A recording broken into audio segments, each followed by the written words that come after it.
savez, chaque matin entre 6h et 12h30, c'est votre Good Morning spécialité. Et ouais, c'est la rentrée, alors Notre-Dame peut-être pour certains, pour d'autres c'est encore les vacances, et on en profite bien, et on va en profiter à la Tsbah en ce lundi, et comme les lundis au soleil, comme disait le soleil de Chada FM, le lundi matin, c'est notre ami le docteur Chahibi. Merci, Sabah al-Khair. Qu'est-ce que خويا Très très bien, alhamdoulilah. Romantique مع راسي. Qu'est-ce que docteur, ça va, ça se passe? Qui دوزتي هذا شهر رمضان? Je sais que tu es parti recharger les batteries vers les lieux saints, hein. Alhamdoulilah. Donc الله يقبل. C'est vrai que بزاف المغاربات يجيو اليوم وغدا من العمرة encore et encore وتنقول لهم donc comment تنقول مبروك ولا qu'est-ce qu'on dit? تقبل الله. Voilà. Oui.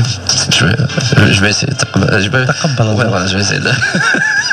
sans blasphémer, parce que j'ai peur de sortir une phrase qui n'a pas de... Alors le contexte de notre ami le docteur Chahibi, c'est ophtalmologue. On va revenir sur des moments qu'on a partagés ensemble durant la saison 2011-2012 avec toi, avec ta gentillesse, avec toutes les opérations que tu as pu faire, les opérations cataractes entre autres, les questions les plus souvent posées aussi de la saison, avant de revenir sur une nouvelle saison qui commencera dès la semaine prochaine pour la nouvelle grille des programmes de Chada FM à partir de lundi prochain, Inch'Allah. Docteur, ophtalmologue, hein, quand même. Ophtalmologue par envie ou par défaut? Ben déjà médecin, c'est par passion. Donc ophtalmo, j'ai été attiré par l'ophtalmologie. D'ailleurs, mon fils aîné a un nom d'un grand ophtalmologue du Moyen-Âge, Ibn al-Haytham. Ah, donc ça veut dire que déjà l'enfant était déjà... l'ophtalmologie, c'est vrai, quand on est un simple mortel, je dirais, qui n'a pas de... On n'a pas de...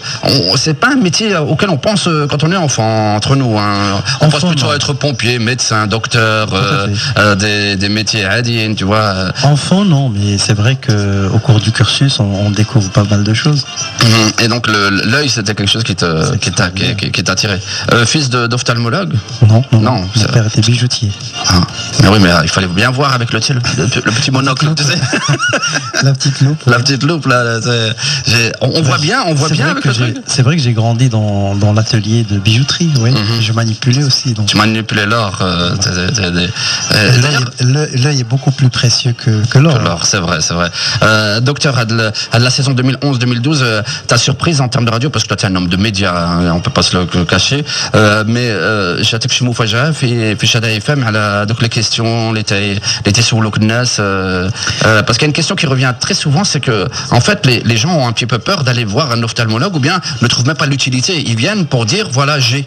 Mais il n'y a pas le réflexe d'aller نمشي نشوف طبيب ديال العينين ولا هذا فلان قال لي دير الدواء باش نرجعوا للمفاجاه. لا، لان كيف ما كنكون هنايا في الشهاده اف ام، كيف ما كنكون في العمل ديالي اليومي، الناس الاسئله ديالهم هي هذيك. يعني الناس خاصنا نشوفوك انت في العمل ديالك، خاصنا نشوفوك في l'atelier presque entre guillemets, c'est ton cabinet, c'est très spécial, hein. Sincèrement, c'est un petit peu du show. Tu es une STG où c'est un petit peu chacun voit ce que tu fais à l'autre. Ouais, c'est un petit peu du théâtre. C'est une volonté, parce qu'il n'y a pas de l'isolement, tu isoles pas la personne, c'est un cabinet. Non, il faut mettre les gens à l'aise. يعني الهدف ديالي هو ان ملي كنتكلم مع الناس كنتكلم معهم، لان كيجي عند الطبيب عنده ديك يعني من الناحيه النفسيه انه واش غنقول كل شيء واش ما نقولش كل شيء، ربما ما جيتش في الوقت المناسب، ربما الطبيب غيخاصم عليا. المعامله كتكون على حسب المستوى الثقافي، المستوى الاجتماعي، يعني الانسان من المنطقه. مثلا غادي يجيك واحد من الباديه وتبدا تهضر معاه بالفرنسيه بحال كتهينو. يعني الطريقه ديال التعامل خصها تكون واحد الطريقه اللي هي ملائمه للشخص اللي كنتكلموا معاه، وفي نفس الوقت انه كنحطوه في واحد المكان اللي هو يرتاح فيه. ولكن هذا لا يعني اننا في بعض المرات خصني نكون صارم في الكلام ديالي ملي كيكون الانسان انه ما عارفش المرض ديالو. عندك واحد الطريقه تتهضر مع الناس، وسورتو مع الناس الكبار، تتهضر معهم بواحد الطريقه بحال وليدهم، باسكو تقول لهم مهمتي الحاجه بواحد الاحترام اللي كمان في شكل. généralement le praticien est assez froid, hein. Je sais pas si c'est une technique qu'on vous apprend à l'université, mais j'ai dit la technique une technique beaucoup plus لان بالنسبه حنا كاطباء العيون كاينه واحد النقطه اللي هي ايجابيه. يعني يعني نقطه بوزيتيف ديالها ان ما كنحيدوش الحوايج للمريض. يعني هذيك المساله ديال لا فخوادور البروده ديال الطبيب كتكون ملي كيكون الانسان في واحد موقف ان كتقلبو كتكون في واحد الموقف شويه حرج. ملي كتكون الانسان ما محيدش حوايجو يعني كتكون في واحد المكان بحال كتهضر معاه في شي قهوه جالس معاه اذا كتحطو في ظروف ملائمه كتهضر معاه هو ربما جاي خايف ربما وقيلا غايقول لي الطبيب بان ما عنديش الحل ربما غادي يقول لي ولكن كيف ما قلت نرجع للنقطه هو انك نقد نحاول نكون صارم في بعض اللحظات اللي كيكون المريض ما فهمش المرض ديالو. فاش باغ اكزومبل يا دي ريبونس باغ اكزومبل شي ناس بدات تسولهم شي حاجه بحال مثلا الانسان عنده السكر هذه 20 سنه ما عمره قلب كيقول لك لا انا ما كاين حتى مشكل ما عندي حتى شي حاجه. هنا كان خصني نبين له بانه راه كيدير واحد الخطا كبير بحال راك شفتي واحد الوليد صغير واقف على الجنب ديال واحد النافذه واحد الشرجم ويقد يطيح هو ما عارف شيء. متى تشوف العين تشوفوا فيه السكر ولا ممكن تكون لا جا في واحد الحاله اللي هي متاخره كيبان لي فيها السكر. حيت قلتي علينا في هذه لا سيزون 2011 2012 ديال لو مورنينغ سبيسيال اوفتالمو كنت تقول لنا جوستومون كو l'une des caractéristiques de l'œil c'est le seul organe هو العضو الوحيد في الجسم اللي كنشوفوا فيه الشرايين يعني لي فيسو على لوني اللي كنشوفوها مباشره بلا ما نحتاجوا نديروا بحال مثلا القلب الا بغينا نقلبوه كنديروا ليكوغرافي بالصدى الا بغينا نقلبوا الكلي. اما العين كنشوفوا مباشره التاثير ديال السكري مباشره التاثير ديال بزاف الامراض اللي هي في العين. والعين كيف كنقولوا هي مرآة الجسم يعني سي لو ميغوار دو ليتا سانيتير دو كور. الوغ هاد ليميسيون هادي بغيناها تكون ديال المغاربه من الاول سي اوسي تا فولونتي بغينا تكون المغاربه باسكو حنا اون كوني تا جينيروسيتي دكتور راه حيت راه بزاف الناس اللي انا شفت ديجا فيو على لوفر اون برون ان كافي واحد لو سيرفور كان عندهم دادر قد الكاس وقال لي خاصك تجي عندي نشوفك قال لي ما عنديش قال معليش قال راه انا خدام باش ندير شي كريدي باش نجمع شويه ديال الفلوس باش نمشي نفتح ودرتي معاه واحد لو جيست اللي هو ما ينساش وحنا ما نساوش باسكو سي با de la comédie تنقولها للناس. On va aller juste faire si vous le permettez une petite pause. On va ouvrir le standard à partir de 9h pour nos amis auditeurs. الا كان عندكم شي مشاكل في العين الا كان عندكم غادي نرجعوا على هذيك l'opération cataracte. On va revenir sur des extraits ديال هذيك l'opération cataracte qui a été faite grâce au concours du Lions Club du Rotary Club c'est Lions c'est les petits Lions c'est le Rotary Club ديال سي محمد rappelle-moi اش من جهه اش من لا كورنيش جو دي كاليفورنيا ديال لا كورنيش مع ماتر فاسيل اللي تنسلموا عليه voilà et tout ça et plein d'autres choses jusqu'à 10h avec notre ami ophtalmo le docteur Chabi est avec nous et le docteur Chabi il aime la musique aussi de temps en temps quand il se promène en voiture et ben il aime bien écouter un petit Elton John. Là docteur comme il y a une amitié qui s'est créée entre nous et avec les amis et les frères de techniciens de Shada FM il y a une chanson où Elton John avec Stevie Wonder, John Warwick, ils se sont tous réunis comme ça avec aussi Gladys Knight, 4 amis se sont réunis autour d'un piano. C'est comme à la fin d'une soirée, il y en a un, il y a pas des pianos chez tous les gens, mais quand il y en a un qui sait jouer du piano, il joue et il chante une belle chanson. That's what friends are. Sur tout de suite sur Shada FM avec notre ami Elton John sur Shada FM. Un petit morceau qu'on va dédier à la famille du Dr Chabi. Gladys Knight, Elton John, les 4 amis autour d'un piano pour vous interpréter ce morceau. Merci de nous retrouver comme chaque matinée entre 6h et 12h30, votre Good Morning spécialité. La saison nouvelle, le Shada FM nouveau est bientôt sur les pistes et dans votre station puisque c'est à partir de lundi Inch'Allah. Docteur Kider, ça va? Alhamdulillah. Belle chanson, c'est une belle balade. Une belle balade. Une belle chanson, c'est ce que tu nous fais aussi tous les lundis matins ici. Tu nous parles de nos yeux. Alors on apprend à se connaître un petit peu. Là j'ai un oncle par exemple, maintenant il ne jure que par moi pour les yeux. J'ai dit t'es Goulia,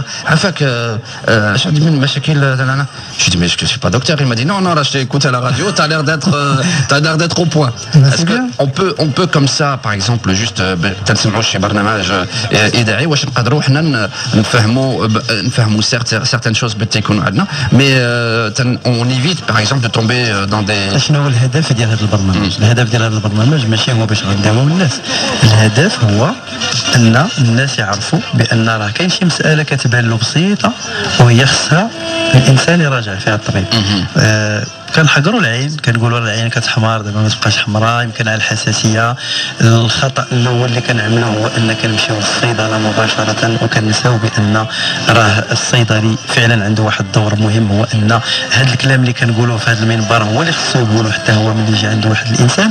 لان حتى الناس ملي كيعيطوا لنا هنا في البرنامج راه ما كنعطيوهمش الدواء، كنقولوا لهم اشنو خصكم ديروا، يا اما تمشي عند الطبيب ديالك باش يشخص لك المرض، يا اما راه هذه المساله ممكن انها تكون هذه المساله، لان ملي كتمشي عند الطبيب العياده ديالو راه اولا كتكون عنده واحد الفكره، ملي كيقلب العين كتكون عنده واحد الفكره اخرى، وفي الغالب انه كيطلب لك واحد الفحوصات راديوات باش يعرف واش هذه المساله هذه راه خطيره ماشي خطيره، او ربما ان الانسان يتبع المراقبه. لان ملي ما كتكونش المشاكل في الاسره، كيكون واحد الاسره ما كيعملوش الناس ديالها الاسره، ما كاينش اللي كيدير نضاضر، ما كاينش اللي عنده مشاكل ديال العين، ما عمرو كيفكر انه يمشي عند الطبيب ديال العين. Mais docteur, يكون justement quand on n'a pas de problème dans la famille, on n'a pas ce réflexe-là. Mais دابا أسرة مغربية راه كلها مجموعة قدام شي إذاعة ولا تتصنت شي إذاعة، راه كل شيء. واش المغاربة حتى اللي فتحتي في العالم كله الناس، واش المغاربة عندهم واحد العين في شكل ولا عادية بحال الآخرين؟ العين لا، ولكن كاين واحد العدد ديال المسائل اللي هي مع الأسف عندنا كثيرة بحال بعض الدول ماشي غير المغاربة. عندنا المشكل ديال السكري، عندنا المشكل ديال الضغط في العين يعني الجلوكوم. كاين شي مسائل اللي هي ما كناخذوهاش بهذيك الجديه. الجلوكوم هي هذيك لاتونسيون، هي لاتونسيون في العين. الناس ما تيقولوش الجلوكوم، تيقولوا عندنا لاتونسيون في العين. والناس كيظنوا بان لاتونسيون في العين كيعرفها حتى كتكون كضرو عينو. بزاف الناس كيجي كيقول لك راه عيني كضرني كتحمر ربما عندي الطونسيون، ولكن الطونسيون ما كتجيش بالحريقه العين. حنا كنهضروا على الطونسيون اللي هي خطيره، يعني الجلوكوم كرونيك يعني المزمن، لان كاين جوج ديال الانواع ديال الطونسيون في العين. كاين الطونسيون اللي هي الحاد اللي كنسميوه لو جلوكوم ايغو. هذاك لو جلوكوم ايغو بالنسبه لنا حنا كاطباء ماشي خطير. علاش؟ لان ملي كيجي كتولي العين كتحرق كتضر كيضروا الانسان الراس، ضروري انه كيمشي عند الطبيب بسرعه وكيتحل المساله، لان المساله باش تداوى كتداوى في ساعه. ولكن المشكل اللي هو خطير هو لو جلوكوم كرونيك يعني المزمن اللي كنسميوه العمى الازرق، اللي هو كاين واحد العدد كبير ديال الناس اللي كيفقدوا به البصر، واللي ما شديناش في الوقت المناسب كيمشي الشوف وما كنقدوش نرجعوه.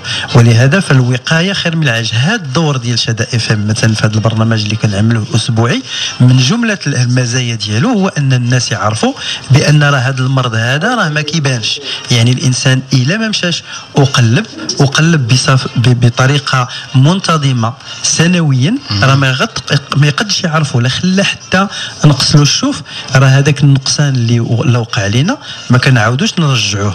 لان كيف ما كنعطي دائما المثال بالنسبه للعمى الازرق او هذا الجلوكوم، كيحرق لنا العصب البصري نيغوبتيك.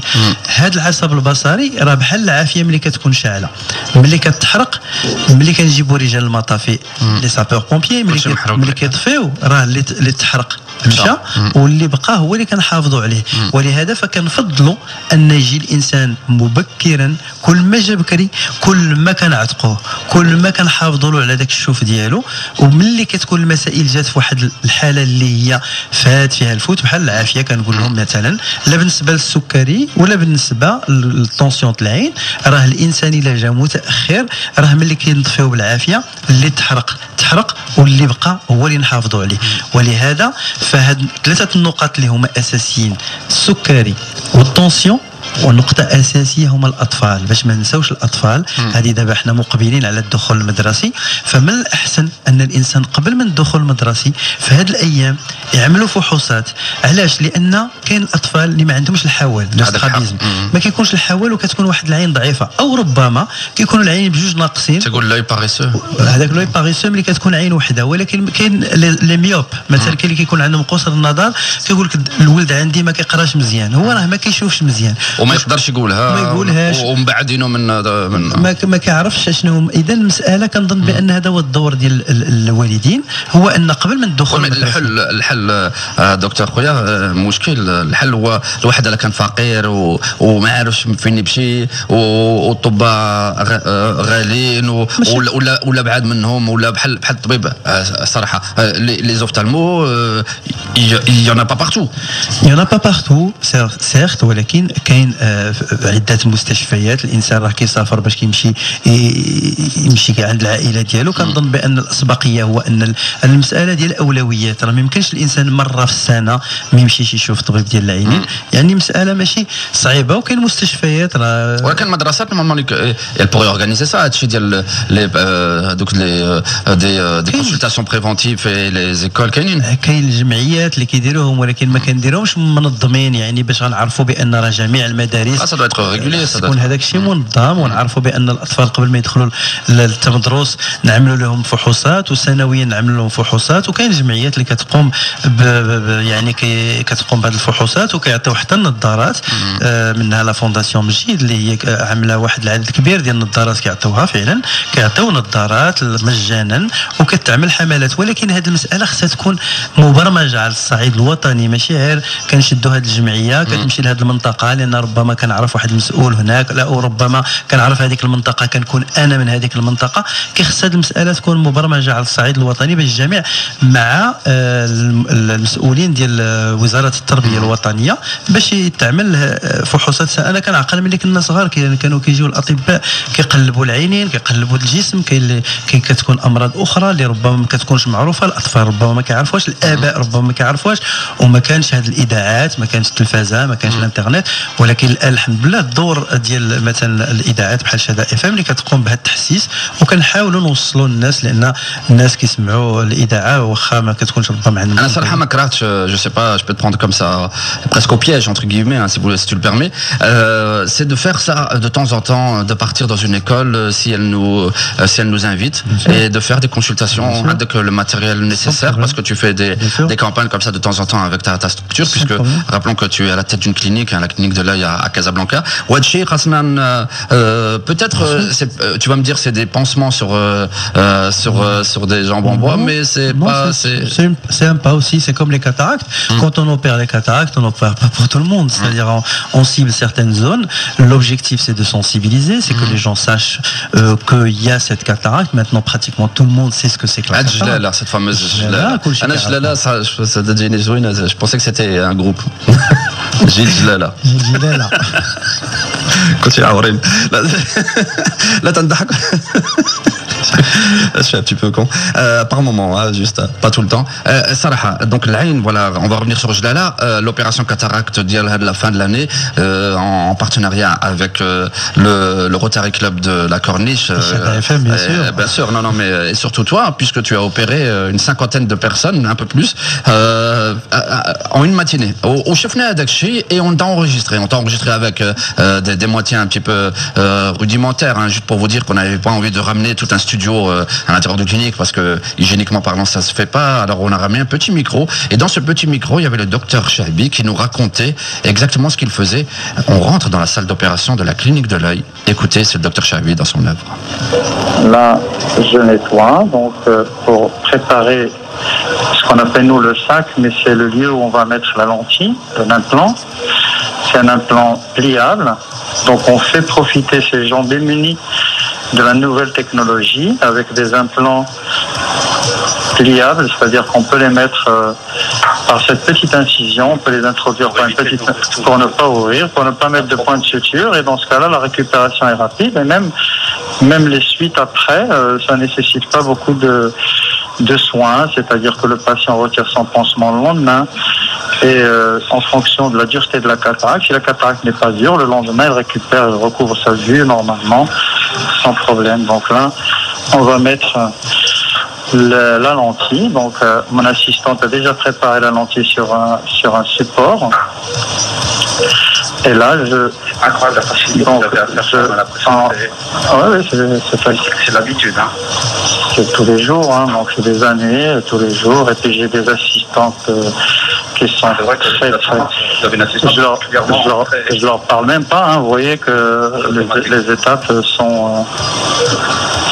voilà, donc là, je nettoie le produit que j'ai mis, donc je mets une petite injection de produits antibiotiques et corticoïdes en même temps, et je retire le produit que j'ai mis pour me créer l'espace dont je vous ai parlé au début. Donc là, on va retirer tout ce qui est uniquement sur le petit espace, c'est-à-dire l'entrée d'une épingle à cheveux.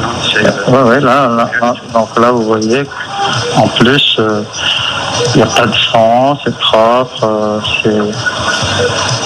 c'est nickel, voilà. Donc là, je peaufine un peu, mais on a terminé. Quand on met la lentille, ça y est, les choses sont en place. Donc la lentille, c'est une forme... Ouais, voilà, c'est un extrait, hein. On va pas vous passer tout le reportage, hein. C'est vrai que ça dure 14 minutes parce qu'il y a l'entrée dans le bloc opératoire, il y a la préparation du patient, et c'était c'était juste à la fin de l'année, hein. C'était en juin dernier, grâce au concours, rappelons-le, du Rotary Club. Comme ça, il y a des associations, il y a des structures qui viennent de temps en temps te voir, docteur, qui connaissent ton côté rapide, hein, d'y l'opération. L'opération cataracte, est-ce que tu peux nous faire un petit, pas à l'opération, mais la cataracte, l'historique de la cataracte, parce que Giltilina, au début de notre rencontre matinale, quand Giltilina جلالة هذه كانت تتحيد بواحد ولا باقي الآن تتحيد بواحد الطريقة في شكل. Ça date depuis l'époque de Sayyidina Isa, c'est-à-dire c'est l'époque avant Rasul sallallahu alayhi wa sallam.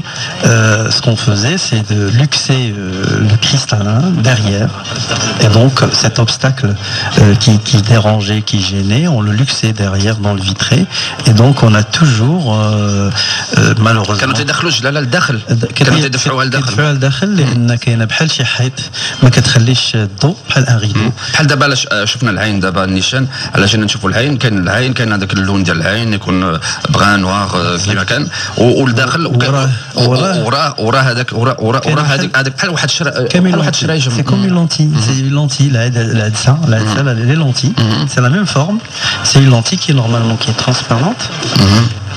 Et qui perd cette transparence avec le temps, avec la lumière, la lumière. Alors le Maghreb, il y a beaucoup de lumière ici. Par exemple, moi j'ai un père qui a voulu qu'on lui enlève sa cataracte. Ça s'est passé en France, et le docteur lui a dit parce que vous venez d'un pays où il y a beaucoup de soleil, et ça sèche, ça devient très dur. Et donc pour continuer l'évolution des techniques, c'est que au début, on luxait. Puis après, il y a eu on luxait, c'est-à-dire que هذيك جلاله هذيك كنطيحوها لداخل والناس تيشوفوا ما كتبقاش له في لاكس ديال ملي كنشوفوا حنا بحال لو ترو د لا سيغور، ما كنشوفوا الا من البلاصه اللي هي فيها ديك التقيبه الصغيره ديال الموموت العين، لا وهي لا كولور دو ليريس. سي ابارتير دو سيت زون كو نو اوتيليزون. ما لا حيدوا هذيك الجلاله لا سيفتوها لهي كيطيحوها ما كتبقاش في لاكس، كطيح باسكو l'œil c'est comme un ballon, donc elle est suspendue, elle tombe, cette lentille elle tombe derrière, mais elle n'est plus dans l'axe. Dès qu'elle est dans l'axe, elle dérange. Alors au début on luxait, on faisait tomber derrière, et puis avec le temps on s'est dit tiens, il faut la faire sortir. Alors on a commencé à la faire sortir. Comment la tenir pour la faire sortir? Donc il y a eu la cryode, ce qu'on appelle l'intracapsulaire, c'est-à-dire qu'on utilise une sorte de glace qui collait au niveau de cette lentille, et on la faisait sortir, mais en ouvrant grand l'œil. Donc c'est une sorte de césarienne. Et puis avec le temps, on s'est dit tiens, il faut garder cette enveloppe. On gardait cette enveloppe, et donc on ouvrait cette capsule et on faisait accoucher ce qui est à l'intérieur de cette enveloppe, c'est la cataracte, et on mettait un implant. Et ça, c'était les années fin années 80, début années 90, et vers la fin des années 80. Un implant chez Hadassa artificiel, donc comme une lentille artificielle. Parce que les gens, en fait, utilisaient des grosses loupes pour pouvoir voir, parce que cette lentille, elle avait un rôle, c'est une lentille, c'est une vraie lentille qui concentre la lumière vers le... Elle focalise la lumière sur la lumière. Donc, on mettait ces lentilles à l'intérieur de l'œil, et puis maintenant, à partir de les années 90 jusqu'à maintenant, on utilise des ultrasons. Donc on a fait, au lieu d'ouvrir grand l'œil, on a réduit l'ouverture. On fait une petite incision, comme ce que vous avez vu. Oui, c'était une piqûre. En fait, c'était une piqûre, c'est une petite sonde, on fait rentrer, ce sont des ultrasons. Bon, les gens appellent ça laser, mais ce sont les ultrasons. Donc on rentre avec des ultrasons. Avec des vibrations, on broie cette cataracte, mais en même temps, on aspire, on broie et on aspire. Et donc, plus la cataracte est dure, plus on utilise d'énergie, plus il y a des risques de complications. Donc c'est pour ça, on dit, elle chauffe. Et donc si ça chauffe, on brûle les tissus et donc on peut les endommager. Et c'est pour ça qu'on utilise, on préfère opérer les cataractes très très tôt. Donc il ne faut pas les laisser trop tard. Parce que plus ça s'attarde, ça devient dur. Et pas uniquement, même les supports qu'il y a à l'intérieur, c'est comme votre mère, les supports qu'il y a autour, au lieu qu'on peut travailler en manipulant, en faisant tourner, en aspirant, il y a même plus ce support, et donc puisque c'est pratiquement en apesanteur, ce cristallin risque. Ma mère elle aime bien la vaisselle, elle a laissé la topsel et puis voilà, donc c'est pour ça que باش نعرب شويه كاين واحد العدد ديال الناس كانوا كيظنوا بان كيقول لك خليها حتى تطيب عاد نحيدها، لان فعلا بالطريقه اللي كانت قبل اللي كنسميو حنا الاكستراكسيون اكسترا كابسولير، لا تكنيك الاخرى كانت كيقول لك خليها حتى تطيب، لان حتى تقصاح باش تولي ان سول مورسو، تولي طرف واحد، كنحلو بحال القيصريه سيزاريان وكنجبدوا هذيك الجلاله وكنحطوا العدسه وكنخيطوا. اما الان ما كنديروش هذه العمليه هذه ديال الخياطه، كنحاولوا ندخلوا من هذيك التقيبه صغيره، كنمصوا الجلاله وكنحطوا العدسه. كل ما كانت الجلاله ما قاصحه شيء، كل ما كنديروا واحد الوقت قليل في هذيك العمليه. C'est ça, moins d'une dizaine de minutes. On vous passera. D'ailleurs, on aura l'occasion, Inch'Allah, j'espère, de refaire des campagnes cette année. S'il y a des associations qui ont envie d'avoir le concours du docteur Chahabi, je pense qu'elles rêvent que de ça. Mais voilà, on vous le dit, on vous fait du pied. C'est pour le bien des Marocains et des plus nécessiteux, parce que rappelons que les opérations Hado, et donc tout est pris en charge par l'association et Shada FM et le docteur Chahabi par concours. Docteur, بتحس براسك خدمتي شي عين comment on se sent, parce que on se rend pas compte, mais quand on est médecin on est un petit peu chirurgien aussi, donc كيفاش تحس براسك شي مهمه من ورا داك الشيء تتعاود لك هذا الشيء؟ اسمع، قبل العمليه ما كنتش كنشوف، ودابا بفضل هاد المساعده وبفضل هاد الدكتور راني دار لي العمليه. اول ما دار لي العمليه دار لي الفاصمه بحال هكا، قلت له دير راني كنشوف دابا مزيان، ودابا رانا فرحانه بزاف. الله يجازيهم بخير لهاد الفرمليات، لهاد المساعده اللي داروا معنا، داروا لنا بحال العائله ديالهم، ورحنا فرحانين بالله ولا هاد الشيء. يعني احنا تفاجئنا بهذا الخير وهذا الاحسان وهذا الشيء اللي داروا معنا هاد الناس. وهاد الدكتور اللي كنعطيه اليد الذهبي تبارك الله عليه. Bon, l'or, t'en avais plus besoin, t'avais plus besoin d'or. Se rendre utile, c'est beaucoup plus, parce que l'or, l'argent, ce ne sont que des moyens, c'est-à-dire c'est être utile. En tout cas, la parole est d'or sur la radio. On va essayer de vous rendre un petit peu plus service durant cette saison, essayer d'être un petit peu encore plus proche qu'on l'est déjà, et c'est grâce à vous, docteur, et grâce à nos amis du matin. On va revenir dans quelques instants, juste après une petite page en couleur de publicité. وتنقولوا للناس اللي بغاو يتشاركوا معنا مرحبا، اللي بغاو يهضروا مع الطبيب، الا كان عندكم شي مشاكل في العين، عندكم نضاضر ما تشوفوش بيهم، ولا ما عندكمش نضاضر، واش خاصكم نضاضر، bref toutes les questions على العين مرحبا. 05 22 36 10 36 05 22 36 10 36 05 22 36 10 36. ما تمشوش بعيد، احنا جايين comme ça pour vous fidéliser. En tout cas, on est très content de vous retrouver chaque matin entre 6h et 12h30. تعرفوا هذا البرنامج هذا في الصيف تنديروا شويه طويل باش نكونوا معكم شي حاجه خفيفه، ماشي بحال مع نوتر امي عفاف اللي غادي تسيبوها نهار الاثنين ان شاء الله à partir de 10h. On est avec le docteur Chahabi tous les lundis matin. غادي نعاودوا لكم من بعد كيفاش جا الدكتور شعبي في هذه الاذاعه هذه، باسكو جا قبل ما نكون هنا ديجا ça le truc.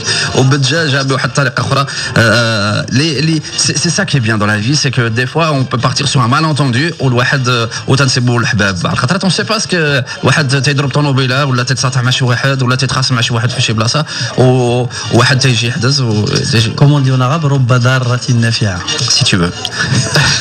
On va aller voir Sarah au standard. 05 22 36 10 36. Je dis ça parce que je comprends pas moi ce qu'il dit. Sarah, صباح الخير خوتي. Ça va? Qu'est-ce que tu عليكم الحمد لله. Sarah, elle est à Casa.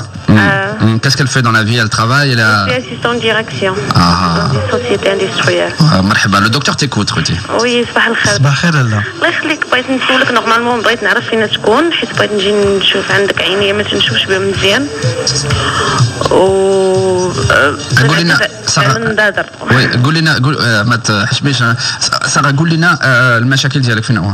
المشكل عندي هو انني ما تنشوفش البعد مزيان وصافي لونطون دابا تقريبا من نهار عقلت على راسي ما تنشوفش مزيان البعد كديري النظاظر؟ ما كنقدرش نديرهم ما عرفتش علاش. ما كتقدريش ديريهم اذا كيفاش كديري انت كتخدمي الا كنتي ما كتقدريش ما تتشوفش بعيد. ما كنشوفش البعد القرب كنشوف. الباترون تيكون بعيد ما تتشوفوش جاي وتتحصري. لا بس ما تتشوفيش بعيد من صغرك ولا بحرا؟ من صغري كنت صغيره كانت صاحبتي دارت ندادر وقلت لدارنا ضروري انا باغا ندير ندادر مشيت عند الطبيب كنقول لي ما كنشوف والو. هذيك الساعه الصغر درت ندادر يعني ماشي في الشوف اللي كنشوف كنبقى نديرهم ديما هما اللي يخرجوا عليا. تلعبتي بالندادر. واش هادشي سي بوسيبل دكتور الواحد ما تيلعب بالندادر واش يقدر يعوار ولا يجرى عليه شي حاجه؟ دابا كاين بزاف ديال الافكار اللي هي مغلوطه. اولا كاين اللي كيقول لك راني كندير الندادر ومع ذلك الشوف ديالي ما كيتحسنش لان ما كنديروش الندادر باش الشوف يتحسن كنديروا الندادر باش نشوفوا مزيان. اذا ماشي لحقاش كندير الندادر. لا ما كاينش طب انا ما جو سي با واش الطب اللي تيقولوها باسكو جو جامي تي شان اوفتالمو سوف توا دكتور مي الواحد تيقول لي دير هاد العينين هادو غادي الشوف ما غاديش ينقص. اسكو وي دكتور الله يخليك واش كاينين دي سوليسيون من غير ندادر بحال لازير ولا شي حاجه؟ فعلا هذا نوصل للجواب. بالنسبه للندادر كنديروهم باش نشوفوا احسن ماشي باش ما نبقاوش نديروا الندادر او باش ما يبقاش يتغير لان كاين الامهات والاباء كيجي كيقول لك انا ولدي كندي عند الطبيب خرج عليا كندير له الندادر وكل عام كينقص له وهذا الشيء ماشي معقول. الندادر مثلا الانسان ما كيعرفش بان ملي كنديروا بحال مثلا ميوب ان اونفون ميوب كيبدا مثلا بنص درجه او 3-4 درجه ما كاملاش عنده درجه كتبدا له مثلا ب6 سنين او 7 سنين ولكن راه كل اشنا هو لا ميوبي هو ان العين الحجم ديالها كبر من النظام اللي هو داخل ديال العين يعني ان لو سيستيم اوبتيك اللي عندنا في داخل العين ما كافيش بحال عندك واحد البوله صغيره في واحد البيت اللي هو كبير. اذا كنعاونوا هذيك العين بالنظارات كنديروا هذوك النظارات باش الانسان يشوف واضح ماشي باش ما يبقاش يدير النظر وماشي باش ما يبقاش يتغير القياس. ملي كنشوفوا هذوك المقاسات اللي كنعطيو في النظارات كنعطيو النظارات اللي هما بحال اللباس كتلبس القميجه او السروال اللي هو اللي غادي يجي في الحجم ديالك. اذا ملي كاين الانسان الاغلب راه كيزيد القياس كثر الضعاف كيدير قل ولكن بالنسبه للعين مهما الانسان كيكبر كل ما مهما الانسان كيكبر مهما المقاسات ديال العين كيكبروا مهما القياس ديال النظر كيتغيروا. مي بصح تنسحبوا حنا تنديروا النظر باش الشوف كومون يسغيري باش يتحسن. كون كان مثلا هذه القضيه بصح هو ان الانسان غيكون يدير النظر واحد عدد السنوات ويرميهم ما بقاش يديرهم. اذا بحال هادو فاصمه. اذا لا ملي كنعملوا هاد النظارات كنوصلوا لواحد السن بالنسبه خصوصا للميوبي كنوصلوا لواحد السن ما كيبقاش كيتغير. هذا السن هذا مختلف على حسب الناس على حسب التكوين ديال الجسم ديالهم 18 عام 19 20 23 مهما كيستقر لنا هاد المقاسات اذا كنمشيو كنعملوا فحوصات ديال القرنيه اللي هي توبوغرافيه القرنيه سمك القرنيه ليونه القرنيه.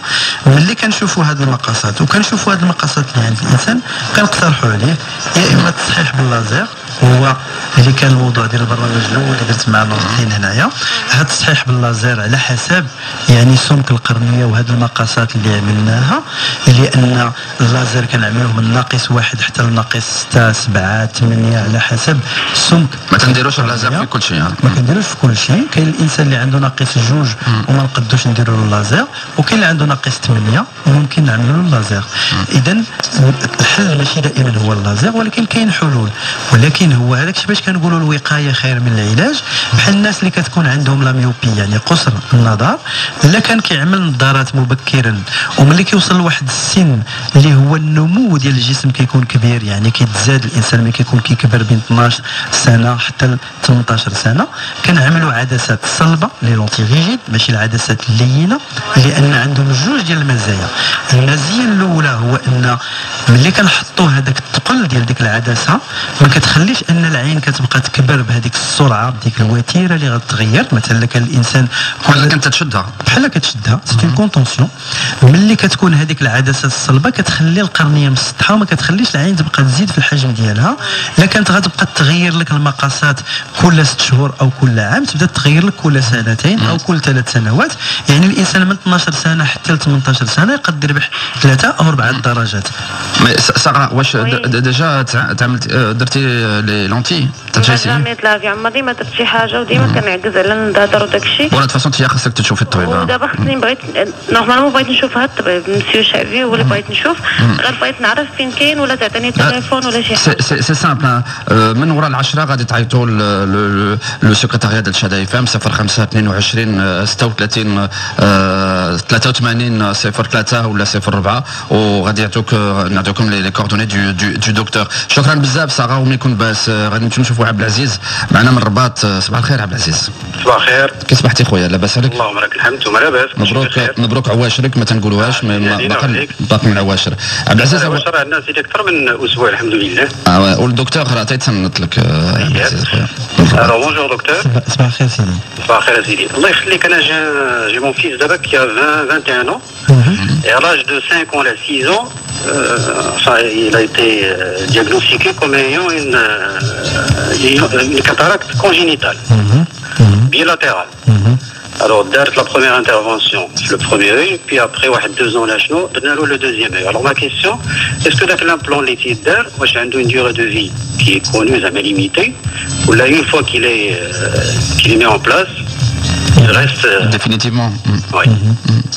فعلا ملي كنعملوا العدسات بالنسبه للاطفال كيبقاو الحياه كامله، ما عندهمش واحد السنوات وكنحيدوهم، الا ان ملي كنعملوا الجلاله عند الطفل على حسب السن ديالو كنحاولوا هذاك الغشاء اللي كنحطوا فيه العدسه، يعني داك لا كابسول فين كنحطوا العدسه كنحاولوا نحلوها في لاكس ديال الشوف، يعني في المحور اللي كنشوفوا به.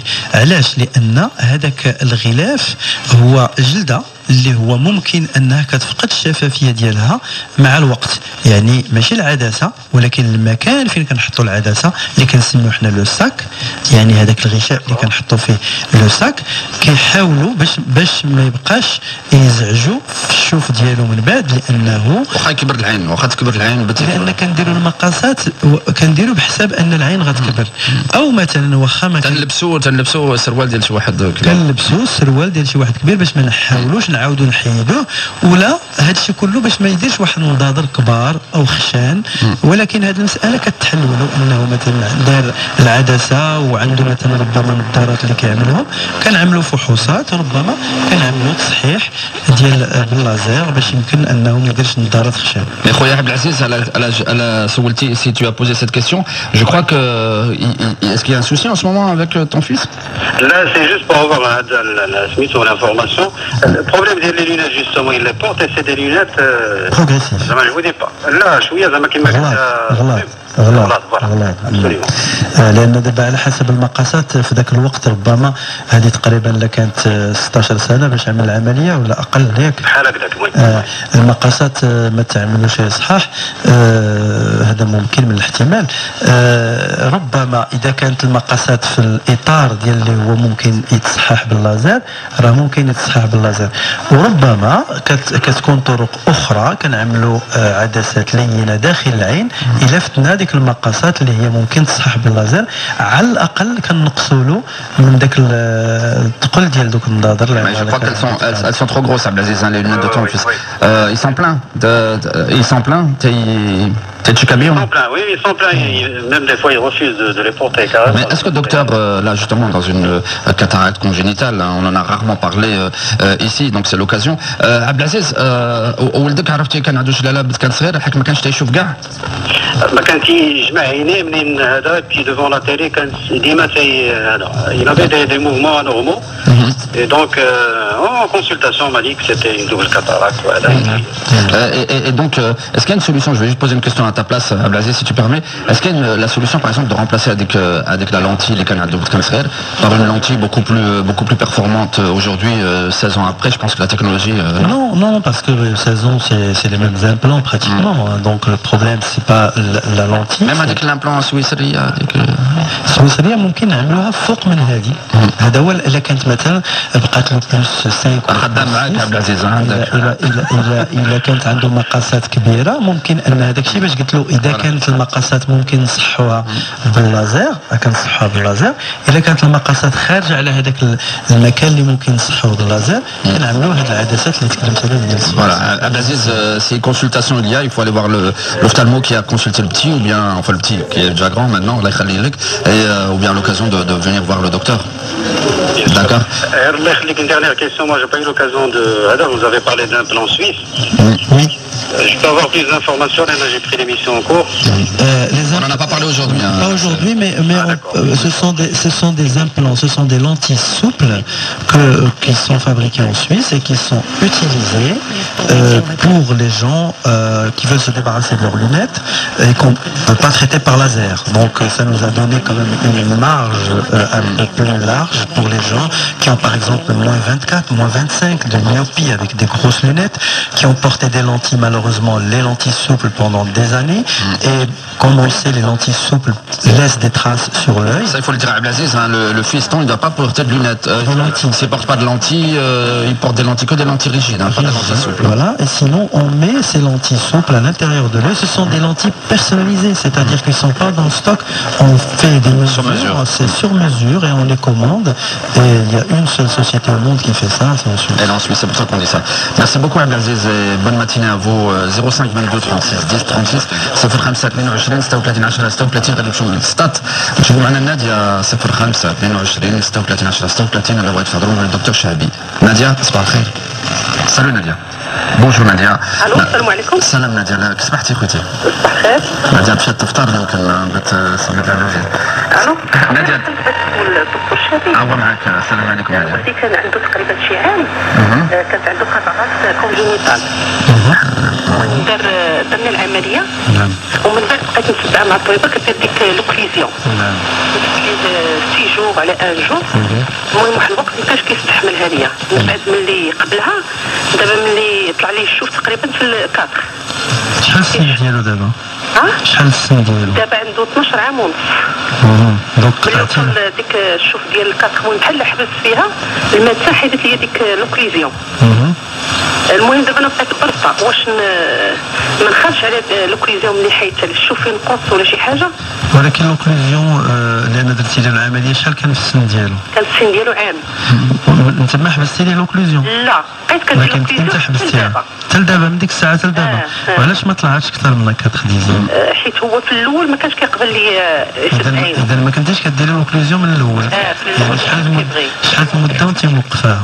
ماشي موقفاها كنديرها وكنحيدها كنديرها تقريبا شي 3 ans. يعني من سنتين حتى ولات عنده 5 سنين وانت ما كديريش لوكليزيون. المهم ما كنديرهاش ما كيديرهاش دائما. لا ولكن لا كنتكلموا دابا على ملي تبعتي لوكليزيون بصفه دائمه مستدامه.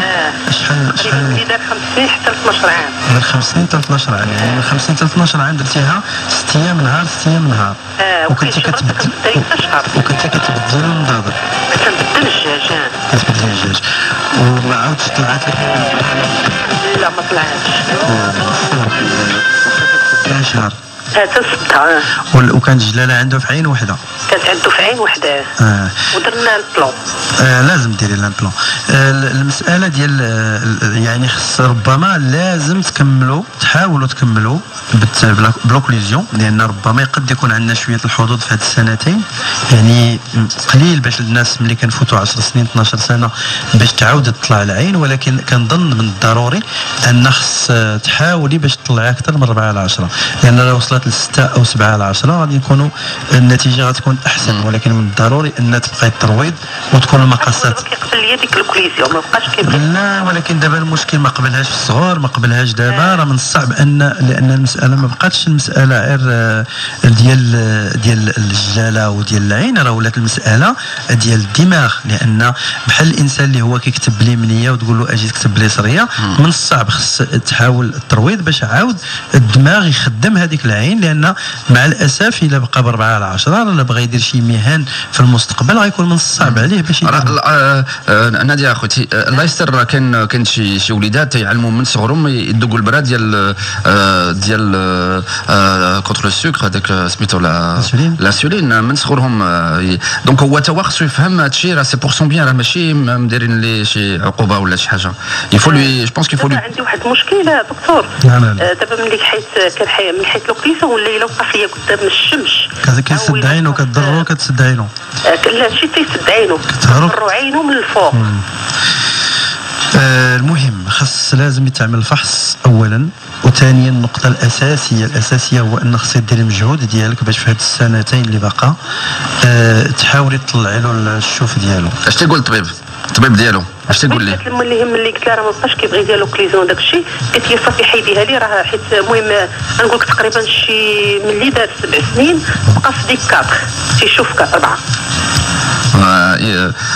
يمكن خاصك تبدل الطبيب، خاصها شغني خاص الشوف راه مهم، خاصك يمكن تبدل الطبيب لا، لان المشكل ماشي ديال الطبيب، المشكل هو ان ديال سي لو ميدسان لو دوموند داريتي. نو المشكل هو ربما انه الطبيب ما لقاش مع من يتجاوب، ربما هاد السيده اللي كتكلم معنا ربما ما حاولتش وداكشي بقيت نتبع معاهم، وداكشي اللي تيقولوا لي تنديرو حتى وصلت دابا انها هي قالت لي صافي من الاحسن ملي كيوصل 12 عام الشوف راه كيتحبس. فعلا الشوف كيتحبس، ولكن كاين حنا بعض الحالات اللي هي انا شخصيا حتى انا قررت في بلاصه العين وقلت لا ملي وصلنا ل 12 سنه نحبسوا، وملي كنحاولوا كتطلع. غير هي المساله لانكم كنتوا كتبعوا المسائل بصفه منتظمه، ومن الوقت اللي عملتي العمليه الان نقدروا نقولوا بانك راكي درتي المجهود وما عندنا ما ندير، ولكن كاين واحد المسائل اللي خليتيهم، واحد الثغرات اللي خليتيهم اللي هما ان في هذيك الفتره اللي حبستي فيها ربما كتأدي عليها الثمن الان، ولكن كنظن بان قبل ما عندنا ما نخسروا اللي حاولنا واحد 2 أو 3 سنوات ربما نربحوا واحد 2 أو 3 درجات، لان مع الاسف 4 على 10 راه الا حبسنا ربما هذيك الربعه غتمشي لنا.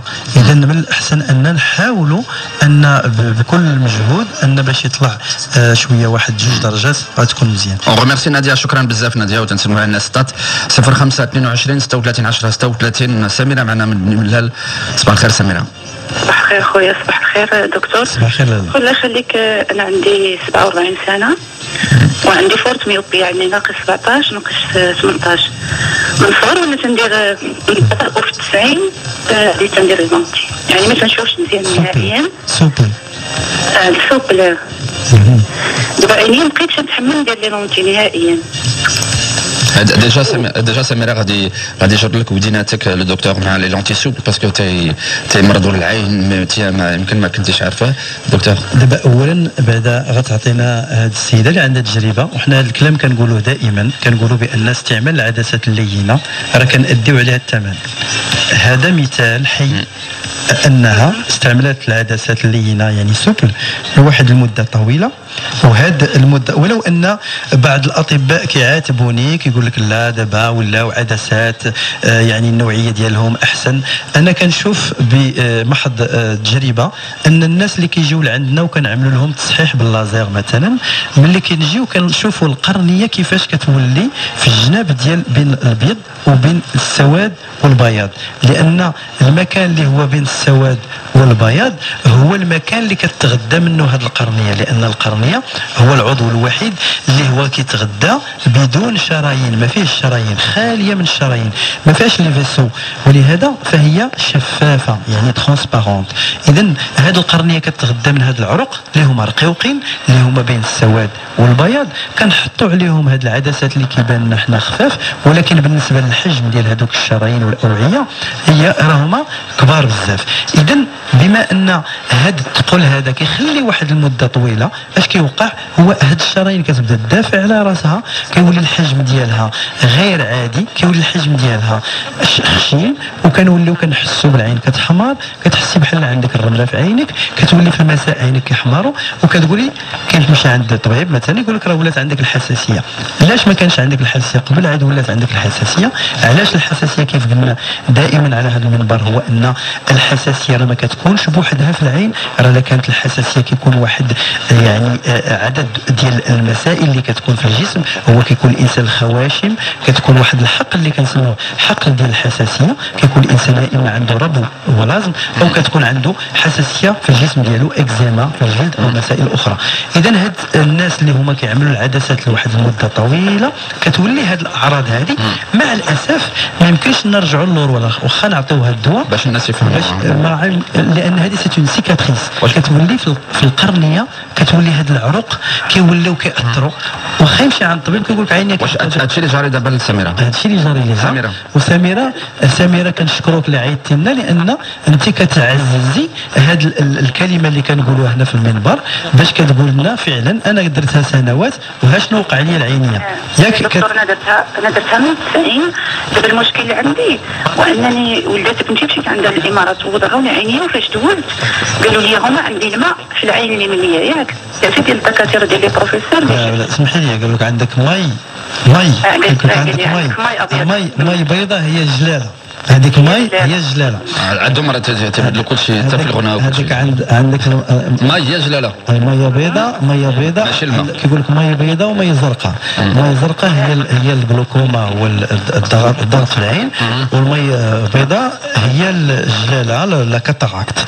واحد البروفيسور تما ايراني كان قال لي نفتح لك عينك بجوج مره واحده، ولكن واحد اخر عراقي قال لي لا غادي تفتحي دابا عين بعين ومن بعد عاد نديروا لك اللازير، باش لان عندي ناقص 17 ناقص 18. فاش دخلت دابا المغرب يعني جلست عند بنتي شهرين، وفاش دخلت المغرب شفت دي بروفيسور في الرباط وفي كازا قالوا لي ما يمكنش ديري عينك بجوج مره واحده، يعني عين عين. فعلا لان الجلاله ما كنديرهاش في العين بجوج لان عمليه جراحيه. لا جلاله بروفيسور عندي جلاله غير في عين وحده، عندي غير في اليمين. هي دابا هو لا دار لك الجلاله في واحد العين، لا دار لك الجلاله غادي ندير لك زرع العدسه وغيصحح لك هاد قصر النظر ولا الميوبي، غيصححها لك بالعدسه. اذا غادي يولي عندك فرق بين العين اليمنيه والعين اليسريه. اذا من الضروري كتولي كتعملي العمليه العين الثانيه، ولكن على الاقل اسبوع من بعد الاولى، ما يمكنش لك ديريهم بجوج مره واحده. النقطه الثانيه هو ان الشبكه ديالك خصها تكون فحوصات سنويا، لان عندك فورت ميوبي، عندك قصر النظر حاد جدا. يعني ملي كان عندك ناقص 17 ناقص 16 ان الشبكيه عندك رهيفه بزاف، وربما يكونوا فيها بعض الثقاب، وربما يكونوا فيها تمزق، وهذه المسائل هذه كلها ممكن انها تؤدي لك في واحد اليوم من الايام بانفصال الشبكيه اللي كنسميوه ديكولمون دو لا ريتين، لان كنعملوا واحد التحصين ديال الشبكيه باللازير. هذا التحصين هذا اللازير اللي كنعملوه ما كيأثرش على النظر، ولكن هذا اللازير كنعملوه باش نخليو ان نقويو هذيك الشبكيه، باش حتى اذا ما كانت هذاك الثقب غيدخل فيه ذاك المياه الزجاجيه او الماء اللي كاين في داخل العين، ربما يقلع لك الشبكيه ويدير لك انفصال الشبكيه، فما ما كيقضيش فيها وكتكون محصنه بهذاك اللازير. اذا اولا فحوصات الشبكيه، ثانيا الا كانت مياه الماء بيضاء يعني الجلاله، فراكي غتحيدي الجلاله وفي نفس الوقت غديري زرع العدسه اللي غتصلح لك واحد 90% او 95% ديال قصر النظر اللي عندك. ولا بقات لك شي حاجه ممكن تعملي تصحيح باللازير اذا بقات شي حاجه، او ديري نظارات خفيفه. كاين الحل. انا دكتور واش ممكن ندير هذا التحسين ديال الشبكيه مع العمليه؟ لا، هذا التحسين الشبكيه الا كان هناك مشكل في الشبكيه، الا ما كانش مشكل ديال الشبكيه ما كيتعملش تحسين. كيف فين عملتي الفحوصات، في دبي ولا في ابو ظبي؟ لا، درتها في دبي وشي 3 ديال لي بروفيسور، 2 ايرانيين وواحد عراقي. وفاش دخلت المغرب درتها عند 3 ديال لي بروفيسور، 2 في الرباط وواحد في كازا. مغاربه ب3. علاش كتبدلي الطباب بزاف؟ عندك لان العين وعرفتي العين حساسه، يعني تما في الامارات ما غاديش شويه بان لي داكشي شويه تجاري. قلت غادي ندخل المغرب باش نعرف على الاقل. راه الدكتور راه فتح في الامارات انا كنت كنخدم شخصيا في الامارات من 2004 و 2008 في ابو ظبي في مستشفى النور في ابو ظبي. يعني كنعرف كاين اماكن اللي هما فيهم استشاريين، يعني استشاري هو طبيب كيكون عنده واحد الحنكه فعلا ان هذه المسائل اللي قالوا كلها صحيحه، الا ان باش تعملي العمليه لعينك بجوج في نفس الحصه هذا خطر وخطا. يعني ما يمكنش، يا اما انت ما فهمتي شيء يا اما انه تكلم لك على طريقه اخرى. اللي على كل حال ملي كيكون جلاله، فالجلاله كتحيد وكتعمل العدسه. اذا المساله ديال التحصين ديال الشبكه اذا كانت هناك مشاكل في الشبكيه فقط. avant de retourner au standard 05 22 36 10 36 نشكروا سميره وتنقول لها ما يكون باس عندك، نمشيو نديروا جوست شي دقيقه ديال الاشهار وحنا جايين. اون ريفيان سي فوتر جود مورنينغ اون avec le docteur Chahbi. Si vous avez 22 36 10 36 05 22 36 10 36, ne bougez pas. Écoutez Good Morning sur Chada FM. Et c'est un Good Morning spécialité qu'on vous concocte depuis le début de cette période estivale jusqu'à 12h30. À partir de lundi, changement de programme de 6h à 10h. Vous allez retrouver bien sûr votre Good Morning et vous allez retrouver Afaf avec plaisir pour Chada Loussala dès lundi. On est ensemble jusqu'à 12h30. Donc docteur, ça va, ça se passe bien? Les vacances. Tu aimes bien être en communion avec des patients ou des gens. On se sent utile. D'ailleurs, regardez, la preuve, c'est qu'on a parlé de campagnes pour les dépistages dans les écoles. On a eu un message de la part du nouveau président du club Rotary Corniche, monsieur Hassan Belhaj, que je remercie, qui m'a envoyé un message pour pouvoir faire une action dans une école, dans une région démunie, qui va être parrainée par le club. Donc je le remercie infiniment. Et donc, grâce à Chada FM, voilà, on s'est mis en contact. C'est grâce à vous, surtout on sera avec vous. De toute façon, on vous suivra pour cette campagne et les futures campagnes. Donc si vous êtes peut-être même directeur d'une école, vous avez envie d'en savoir plus un petit peu sur les élèves, on va s'axer plutôt vers des madrasat les ma'doumch ou les lointaines ou في العروبية وهذاك الشيء. مرحبا, le docteur il peut venir avec tout le matériel ou l'équipe ديالو ونديروا شي campagne chez Hamla, c'est ce que Hamla. On est ensemble. Hamla, je crois que c'était enceinte. C'est pas la même chose. Ça écrit, moi je l'entends pareil. C'était pendant la campagne, c'était les législatives d'il y a quelques années. Et واحد قال لي غادي نمشي ندير واحد الحمله. Je dis qu'est-ce que tu vas faire? الحمله c'est quoi ça? J'ai pas compris le truc. Il m'a dit ça à l'antenne. Il m'a dit oui Anna, je suis bref. C'était un politique en plus. حسين معنا من طنجة اللي معنا au standard 05 22 36 10 36. حسين صباح الخير. صباح الخير في اللباس. اسمح لنا تعطلنا عليك. كاين مشكل ديال صباح الخير دكتور. صباح الخير سيدي. لاباس الحمد لله. بارك الله فيك. نعم سيدي. لا انا سبق لي درت واحد العمليه في 91 كان ضربني في واحد العين ديالي في اليسار. وسبق لي درت العمليه ومن ذاك التاريخ العين ديالي مزيانه. ولحد الان دابا انا عندي في العمر ديال 33 سنه. الحمد لله. ودابا مؤخرا شي عامين هذه بدات كتعيا لي العين من الفوق، وخصوصا ملي كنكون مثلا كنسوق في الطريق كتكون ديك الساعه فوق 11 للفوق، ديك 12 حتى 3 4. بعض المرات كتعيا ملي كنمشي نضل هكذا كنحس بها مرتاح وما كتعطيني واحد شويه الصباح ديك الجهه د الحريق د الراس اللي فوق منها.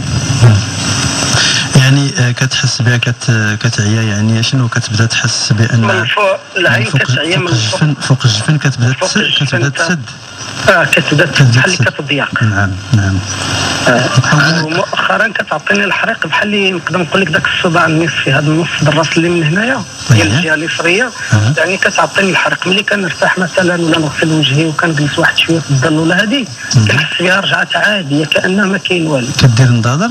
لا ما كنستعملش نضاضر. وعملتي شي فحوصات هذه قريبه عند الطبيب اللي لا انا حيت هي كدير داك الشيء غير ملي كنكون هكذا في وقت الحر هكذا ولا في وقت الشعاع الحراره، زعما ما كلشي ما كاينش شي ضرر هكذا اللي دفعني نمشي عند الطبيب. لا ماشي، لان عينك فايته مفتوحه، كنظن بان سنويا خصك تمشي عند الطبيب اللي عمل لك العمليه.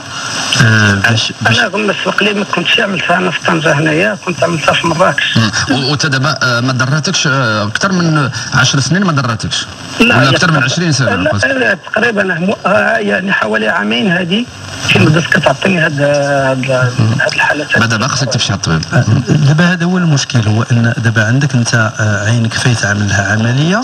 اش خلينا الناس اللي هما ما عمرو عمل العمليه ما عنده حتى شي اعراض، وكنقول لهم الله يخليكم عملوا فحوصات سنويه باش تعرفوا واش كاين شي مشكل ولا لا. ما علاش لو ريفلكس دكتور؟ ما كاينش لو ريفلكس هذا ديال دابا ربما هاد يعني المساله ديال الثقافه ديالنا اننا نمشيو عند الطبيب حتى يكون ضراني شي حاجه. هذا هو الهدف ديالنا باش كنجيو وكنحاولوا نحسسوا الناس باش يعرفوا بان كاين بعض المسائل اللي ممكن ان نصلحوها الا جات في الوقت المناسب. دابا واش مشيت عند الطبيب دكتور؟ دابا دكتور الله يخليك انا مثلا نشوف زعما واش هذا الصداع اللي كنحس فيه بعض المرات في الراس ديالي واش يقدر يكون السبب من هذيك من انا جاي ضعف النظر. انا جاي باش نفسر لك المسائل كلها.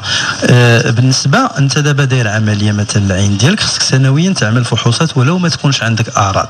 اولا هذه النقطه الاولى.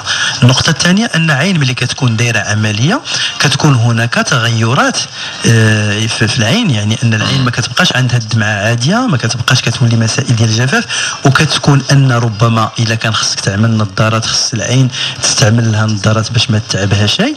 ونقطه اخرى هو ان هذه النوعيه ديال الدموع اللي هي بالنسبه للعين اللي هي عاديه راه حتى مع السن كتبقى غاديه وكتغير. اما العين الا كانت معموله لها عمليه فهذاك الدموع كتغير اكثر، كتجف اكثر، ولهذا ملي كتكون كتسوق او كتكون في واحد الوقت اللي هو كتستعمل عينك اكثر كيكون عندك هذاك التعب وكيخصك ترتاح وما كتبقاش تضرك. اذا ربما انا مشيتي عند الطبيب بعدا يشوف هل هناك مشاكل اخرى لان ربما تحتاج نظارات، ولكن كنظن بان بالنسبه للعين ديالك خصك تستعمل لها واحد الدموع اصطناعيه باش تبللها باش ما تبقاش تخليها حتى تولي كتضرك وتولي عندك مثلا الجفن كيصغر ديال ارتيفيسيال يعني باش تبللها باش ما تخليهاش تبقى تتعب، باش الجفن ملي كينزل كيبدا ينزل بواحد الطريقه سلسه. حسين واش تدير هذا الشيء؟ تدير شي بوماده ولا شي حاجه في عينك؟ لا نادرا تندير واحد لي بوماد بحال جيل كتجي من الداخل ومن برا، الكميه ديالها ما عقلتش. الجيل مزيان، هذاك الجيل ما يكونش فيه لا كورتيزون. شنو هذاك الجيل هذاك الصفر هذاك اللي تيداوي كل شيء؟ لا ماشي جيل ديال المدريان. لا واحد جيل بحال الابيض كيبقى يظهر من الفوق بحال الابيض بحال لا هذيك ديال 100 ريال هذيك واعره، هذيك واحد البوماده عرفتي تدير بها كل شيء، تدير بها كل شيء، عرفتي تداوي كل شيء، تداوي الطوموبيلات كل شيء. لا اسمح لي يا حسين باش من نرجعوا تيضرك راسك حتى دابا من حسين. دابا الحسين فسرنا واحد جوج ديال النقاط اللي هما اساسيين، هو انه ملي كيرتاح ما كيبقاش عنده هذيك المشاكل. اذا هذه مساله بعدا ايجابيه، نقطه مزيانه، هو ان خصو يعمل فحص عند الطبيب، ولو ان ماشي الطبيب اللي فتح له بما انه هو في طنجه ولا الطبيب اللي عمل له العمليه في مراكش، يعمل فحوصات باش حتى لا يحتاج ربما نظارات، ربما يحتاج نظارات شمسيه على حسب العمل ديالو واش كيستعمل. ما هذيك النظاره ديال الشمس بيناتنا دكتور راه سي با ايفيدون. راه انا باغ اكزومبل مشينا للخريب هذا يومي ومشيت مع خالي، وخالي درت لي واحد نظارات حشم ما بغاش يديرهم، قال لا تنخرجوا من خريب كاع عاد ندير نظاظر غادي يقولوا هذا دار نظاظر.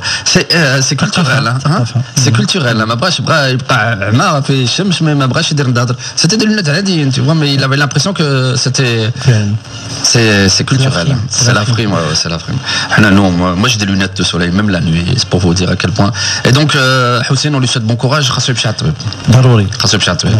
شكرا بزاف حسين، وتنسوا الناس طنجه 05 22 36 10 36. Vous pouvez aussi envoyer vos SMS à la canadcom chez Swell par SMS 5566 6 dirhams le SMS. C'est vrai que l'opération cataracte, on en a rarement parlé de cette cataracte congénitale, docteur. Par exemple, ça existe, oui. C'est dû à quoi? Beaucoup de facteurs. La cataracte congénitale, ça peut être dû à un problème métabolique.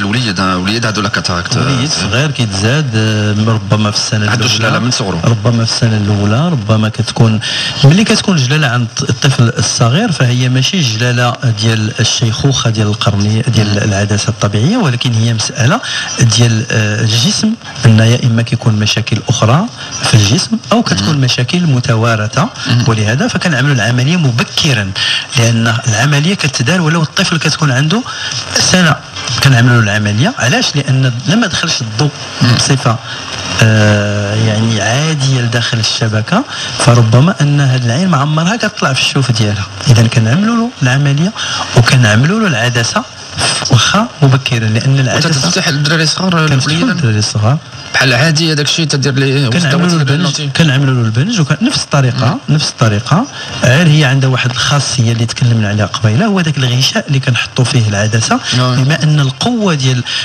الجسم ديال الطفل هو ان كيخلي هذاك الغشاء كيتسد لينا بسرعه، اذا ما كيخليش عاوتاني بحال كتكون كنسميوها لا كاتاراكت سكوندير، ولكن هي ماشي جلاله اخرى، ولكن ذاك الغشاء كيفقد الشفافيه ديالو، ولهذا فلا كان الطفل عنده اقل من 4 أو 5 سنوات هذاك الغشاء اللي كنحطوا فيه العدسه كنديروا فيه واحد التقيبه صغيره باش نخليو ان الضوء يدخل، ولو ان كل شيء هذاك الغشاء يفقد الشفافيه ديالو. المهم عندنا هو قبلة البؤبؤ ديال العين تبقى دائما شفاف ويبقى يدخل الضوء بصفه عاديه. اما طريقه العمليه ديال الطفل فهي نفس الطريقه، المساله وحده، هو كتعمل بالتخدير عام يعني بالانستيزي جينيرال، هذا هو المساله اللي هي. اون اوتر كيستيون بتي بو نايف، تنشوف بزاف انا باغ اكزومبل تمشي العروبيه عند عائلتي وهذاك الشيء، كاينين عمامي ولا كاين شي ناس من العائله عندهم عينهم بيضاء.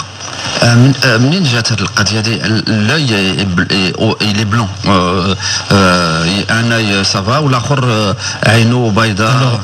كاين جوج ديال المسائل، كاين مساله الا كانت هذاك البياض في القدام ديال العين القرنيه كتكون مسائل عندها علاقه بامراض ديال الطفوله بحال بوحمرون مثلا لاغوجول كيخلي واحد لا سيكاتريس في القرنيه، لا كان من برا.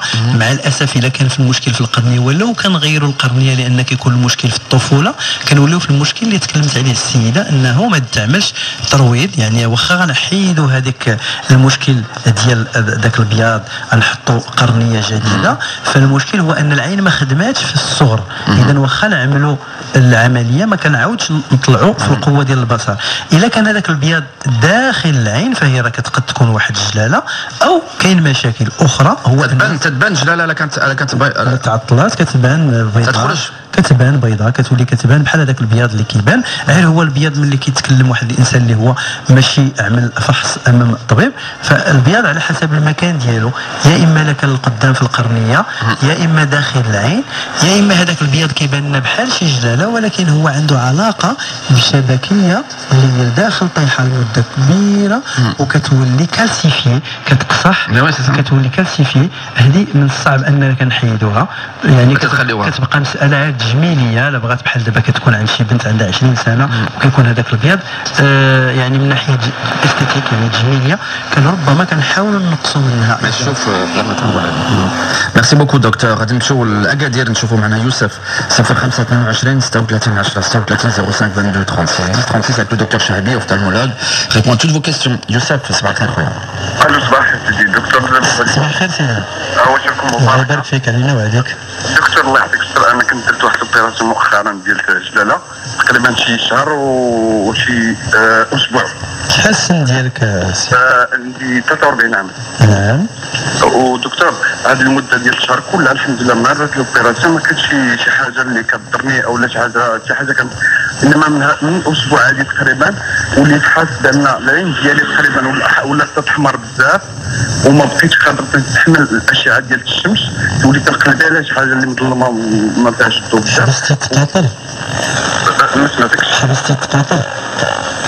حبستهم بالضبط معاك. ملي حبستيهم وقع لك هذا المشكل؟ وقع هذا المشكل عادي، لان التقاطر اللي كنعطيو بعد العمليه ديال الجلاله فيهم لا كورتيزون. اذا ما الى حيدناهم بواحد الطريقه يعني بسرعه كيوقع كاين سكون ابل لا كورتيكو ديبوندونس، يعني ان العين كتولي تاقلمات مع هذاك لا كورتيزون، وملي كنحبسوا كتحمر العين ويولي يضرك. اذا خصك تعاود ترجع لهذوك التقاطر وتعاود تنقصهم بشويه وتنقصهم بشويه بشويه بحال كارو كيتغيروا بواحد لا كورتيزون اللي هي اقل. اذا يا اما تمشي عند on devient addict à la cortisone un petit peu. C'est l'œil. Oui, enfin l'œil. C'est l'œil qui devient. Alors c'est pour ça qu'on baisse progressivement 3 gouttes par exemple pendant 10 jours, puis 2 fois par. Mais là maintenant هو حبس دابا واخا عينه حمراء لما عطاش الدواء هذا غادي تبقى. لان كضروا الالتهاب، هذا الالتهابات هو تدو كيضروا. هذا المساله بسيطه هذه كاع ما تخلعك، يا اما تمشي عند الطبيب ديالك باش يعطيك البروتوكول. هو معك يوسف. نعم سيدي كنسمع. عندي واحد الاضافه اللي انا اللي ملي وقع لي هذا المشكل واحد السوق على هذا المشكل كنبغي الضوء، كنبغي اذا حركت راسي تنحس بحال شفت مرض داخله في وسطها مشيت عند الدكتور ديالي الو اللي دار لي لوبيراسيون كان كونجي كان واحد الدكتور اللي كيرومبلاسي عطاني ان اوتر تريتمون. هذا لو تريتمون اللي عطاني هي الاغرافا لا سيتياسيون. سي بوسيبل. ولكن الادويه اللي كنتي درتين بعد العمليه لا ما هذوك حبستهم ديفينيتومون. هذوك الادويه اللي عملتين بعد العمليه هما اللي غادي تبداهم بين ما يجي الطبيب ديالك. داكور دكتور. لان غتبداوهم، لان هذوك الادويه في مده 2 3 ايام غادي تحسن لك الموضوع. الا ما تحسنش راه بسرعه خصك تمشي عند الطبيب، لان المساله الاحتماليه اللي كتبان ليا هي هذه، لان كانت عينك مزيانه كل شيء مزيان الحمد لله ما كاين حتى شي اشكال. اذا غادي تعمل القطاري اللي عطاك في الطبيب ديالك في الاول، ولكن راه من بعد كاين بعض الناس حنا بصفه عامه مهما كان كيجيو عندنا هذه الحالات هذه ولينا كنعملوا لجميع المرضى ان ما كنحيدوش لهم التقاطر بصفه يعني بسرعه في نفس الوقت، كنبقاو جايين وكنقصوا بشويه. يعني كنديروا 3 تقاطر في النهار مده 10 ايام، بعد 2 مده 10 ايام، بعد مره مده 10 ايام، بعد كنغيروا هذيك لا كورتيزون بواحد لا كورتيزون اللي هي اخف. Voilà, ما يكون باس يوسف. ميرسي بوكو دكتور. On va passer à une dernière question. معنا حسن من الرباط 05 22 36 10 36. Votre good morning court jusqu'à 12h30 ان شاء الله. حسن السلام عليكم، صباح الخير. السلام صباح الخير سي نوطي. كي صبحتي خويا؟ لاباس صافا؟ لاباس الله يبارك فيك بارك الله فيك. مرحبا الدكتور شعبي تيكوت هو معك. دكتور صباح الخير. صباح الخير سيدي. لاباس مولاي؟ الحمد لله بارك الله فيك. نعم سيدي. الوغ عندي واحد لاج ديال 6 حتى 7 7 سنين تقريبا. كنت تضربت بحجره في العين وحده يسريه. نعم. ومن بعد كنت كنشوف الطبيب. شفت الطبيب قال لي المشكل عندك شي عروق، يمكن العروق ديال العينين ماتوا ما بقاوش يعني ما بقاش كنشوف بها نهائي. في ذاك الوقت اللي كنتي وقع لك هذاك المشكل يعني ملي كانت عندك 6 سنين ملي وقعت تضربات لك العين ما بقيتيش كتشوف بها من ديك الفتره. نعم هو سي نورمال بالضربات دونك صافي العين ماتت. فوالا ما كنت خير ما كنت عارف والو. انا كنشوف راسي لقيت راسي كنشوف كيفي راه ما درتش شي حاجه. من بعد عاد عرفت راسي انني راه فعلا العين وحده راه ما كنشوفش منها كاغين. كيفاش ضربتي؟ باش تضربتي؟ اللعب ديال الدراري الصغار وكنت ضربت بحجره. شي واحد كان ضربني بحجره العين ديالي وما كنشوفش بها. نعم. رغم دابا هادشي كان توقع لي في حوالي 78 79 1979. دابا حنا بغيت نعرف الا كاين شي نوفيل، الا كاين شي حل ولا كاين شي حاجه على الصد ديال هذا. نعم.